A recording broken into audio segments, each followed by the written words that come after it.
Welcome to Solanki education digital.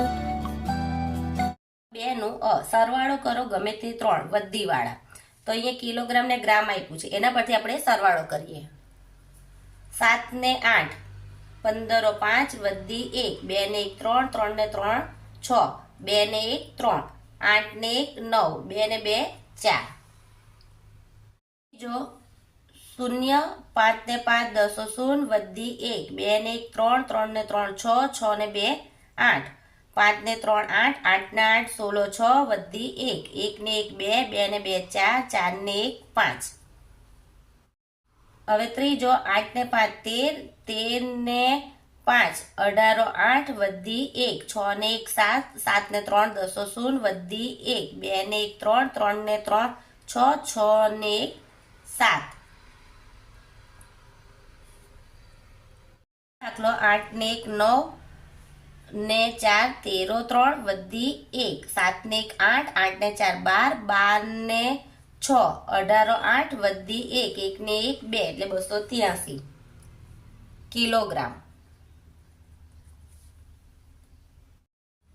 બાદ બાકી કરો ગમે તે ત્રણ દશક વાળી.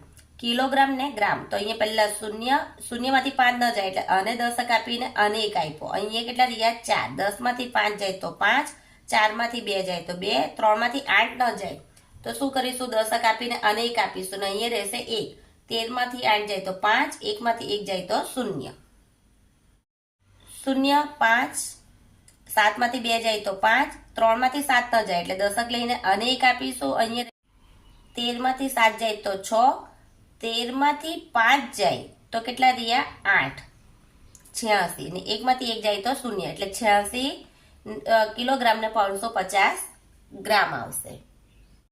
5 માંથી 6 ન જાય એટલે દશક લઈને અને 1 આપ્યો. 15 માંથી 6 જાય તો કેટલા રહી 9.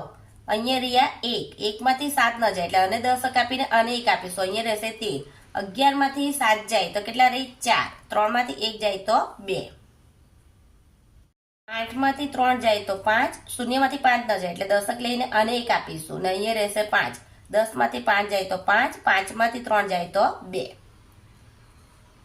ગ્રામ છે તો ગ્રામ લખીશું.